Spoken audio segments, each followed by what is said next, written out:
हमारे channel N एजुटेक में आपका स्वागत है। ये चैनल इस बात को ध्यान में रख के बनाया गया है कि हिंदी द्वारा पूरी कंप्लीट इंग्लिश ग्रामर और स्पोकन इंग्लिश के टिप्स एंड ट्रिक्स आप सीख सकें। इस चैनल में आपको हिंदी के माध्यम द्वारा इंग्लिश की कंप्लीट जानकारी, पूरी ग्रामर सिखाई जाएगी। इसमें हमारे जो टॉपिक हैं, जो चैप्टर्स हमने इसमें सेलेक्ट किए हैं आपके सहूलत के लिए, वो कुछ इस प्रकार हैं। जिसमें हमने सबसे पहला चुना है सेंटेंस की कंप्लीट जानकारी आपको दी जाएगी। उसके बाद नेक्स्ट टॉपिक हमारा है सब्जेक्ट एंड प्रेडिकेट कि सब्जेक्ट और प्रेडिकेट क्या होते हैं। ये हमारे इंग्लिश ग्रामर के सेंटेंस के पार्ट्स होते हैं, उसके बारे में पूरी जानकारी दी जाएगी। नेक्स्ट टॉपिक हमारा है the phrase and the clause. उसके बाद हमारा शुरू होता है पार्ट्स ऑफ स्पीच, जो किसी भी स्पीच के लिए बहुत ज़्यादा ज़रूरी होता है। पूरी स्पीच के जो पार्ट्स हैं उनको पूरी तरह से डिफाइन किया गया है, आसान भाषा में एग्जाम्पल्स के द्वारा, उदाहरण के द्वारा आपको पूरी इसमें जानकारी मिलेगी। वो हम आपको इसमें पूरी बताएंगे। जिसमें हमने लिए है, जिसमें पार्ट ऑफ स्पीच जो होती है वो होती है एक नाउन फर्स्ट नंबर पर, सेकंड प्रोनाउंस क्या होते हैं, वर्ब किसे कहते हैं, एडवर्ब्स का क्या यूज़ होता है, कहाँ कहाँ एडवर्ब्स यूज़ किए जाते हैं, एडजेक्टिव कितनी कैटेगरीज के होते हैं, किस प्रकार इनका प्रयोग किया जाता है, प्रीपोजिशन किस चीज़ को कहते हैं, प्रीपोजिशन क्या है, कंपोजिशन जैसे कि नाम से ही पता चल रहा है, अगर आप इसको ध्यान से देखें तो प्रीपोजिशन, प्री का मतलब जैसे पूर्व होता है, पोजीशन माने स्थिति होता है, किसी चीज़ की स्थिति को बताना। ये एक एग्जाम्पल मैं आपको बता रहा हूँ, बाकी डिटेल पूरी हम इसकी आपको हर टॉपिक की डिटेल बिल्कुल आपको उदाहरण सहित द्वारा दी जाएगी। नेक्स्ट टॉपिक होता है हमारा कंजक्शन और उसके बाद इंटरजेक्शन। ये हमारी कैटेगरी। नेक्स्ट टॉपिक हमारा है टेंस किसी भी लैंग्वेज के लिए सबसे ज़्यादा ज़रूरी पार्ट होता है, क्योंकि इसके अंदर हमारा तीनों काल के बारे में जिक्र किया जाता है, प्रेजेंट, पास्ट, फ्यूचर। यानी कि वर्तमान काल में हम क्या कर रहे हैं, पास्ट में हमने क्या किया, या फ्यूचर में हम क्या करने जा रहे हैं या क्या करेंगे, वो सब टेंसेस के अंदर आते हैं। जैसे इंग्लिश में मेन टेंस तो 3 ही होते हैं, प्रेजेंट, पास्ट, फ्यूचर, लेकिन हर टेंस के अंदर 4 टेंसेस अलग अलग कैटेगरी के होते हैं। यानी कि 4 × 3 4 3 12 टेंस होते हैं टोटल मिलाकर। उसके बारे में पूरी जानकारी दी जाएगी। नेक्स्ट टॉपिक होता है हमारा एक्टिव एंड पैसिव वॉइस। हम जो बातचीत करते हैं आपस में एक दूसरे से, वो या तो एक्टिव करते हैं या उस बात को किसी तरीके से पैसिव रूप में कहते हैं। अगर इसके हिंदी मीनिंग लोगो तो एक्टिव मीन्स होता है चुस्तीला, फुर्तीला, और पैसिव होता है सुस्त। लेकिन यहाँ इसका मीनिंग ऐसा नहीं, कुछ और है जो आपको पूरा डिफाइन किया जाएगा कि एक्टिव में हम बात कहाँ करते हैं। कुछ लोग हम हिंदी लैंग्वेज के अंदर भी एक्टिव में और पैसिव में बातचीत करते हैं, लेकिन हमें उसका पता नहीं होता कि ये जो हमने वाक्य बोला है ये पैसिव में है या एक्टिव में है। इस बारे में हम बिल्कुल नहीं जानते हैं। उसको पूरा डिफाइन किया जाएगा, हिंदी में भी आपको बताया जाएगा कि ये जो वाक्य बोला है ये पैसिव में आता है या एक्टिव में आता है, और इसकी पहचान कैसे, वो पूरी पहचान आपको बताई जाएगी। जब आप हिंदी में समझ जाएंगे तो उसको इंग्लिश में भी आसानी से समझ जाएंगे।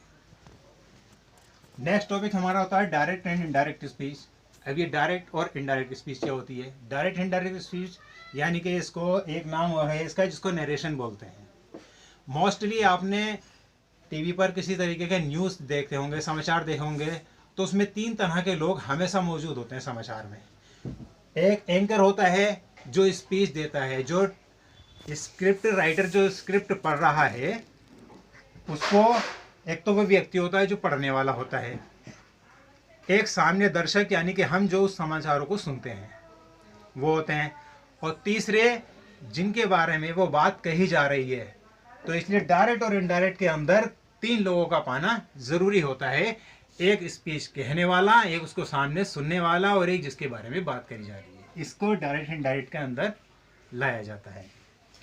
नेक्स्ट मूड होता है, इसकी भी पूरी आपको डिटेल दी जाएगी। ये टॉपिक देखने में कुछ नया लग रहा होगा, लेकिन जब इसके खुलासा देखेंगे तो it will be very most interesting topic. Mood आप इसको भी देखेंगे।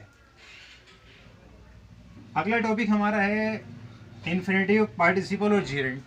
ये देखने में एक जैसे लगेंगे, लेकिन इन तीनों का डिफरेंस क्लियर किया जाएगा और बिल्कुल इनको अच्छी तरह से डिफाइन किया जाएगा कि इन्फिनेटिव क्या होता है, पार्टिसिपल किसे कहते हैं, जीरेंड किस कैटेगरी में आता है।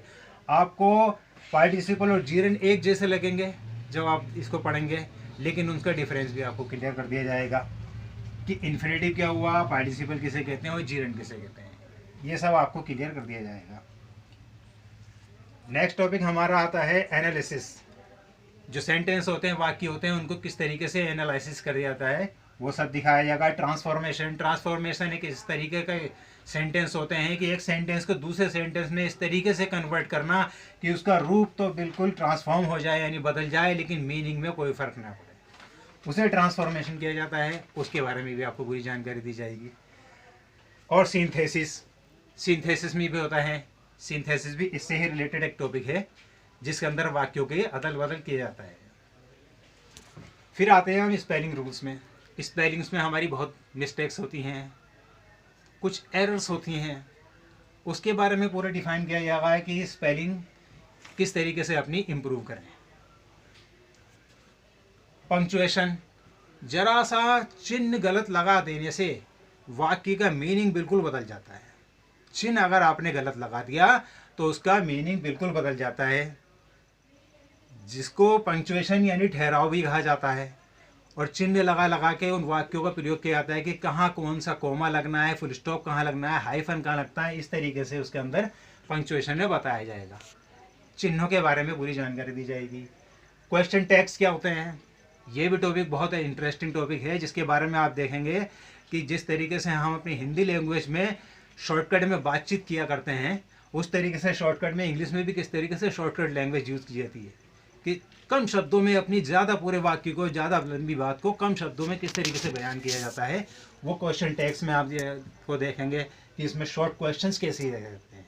क्वेश्चन टैग्स को आप शॉर्ट क्वेश्चंस में भी ले सकते हैं, उनके आंसर्स भी आप शॉर्ट आंसर्स, कि किसी वाक्य का आंसर देने के लिए बहुत लंबा वाक्य कहने की ज़रूरत नहीं है, उसको शॉर्ट में किस तरीके से उसका आंसर दे सकते हैं, वो भी आपको इसमें सिखाया जाएगा।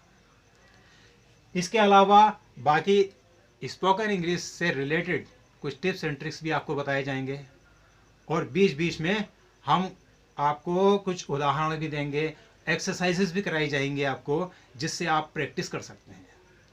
इस तरह आप अपनी इंग्लिश को इम्प्रूव कर सकते हैं। हमारे पढ़ाने का ढंग आपको अगर पसंद आता है और अच्छा लगता है तो हमारे चैनल एन एजुटेक को सब्सक्राइब करें, शेयर करें और लाइक करें। धन्यवाद। आज के लिए इतना ही।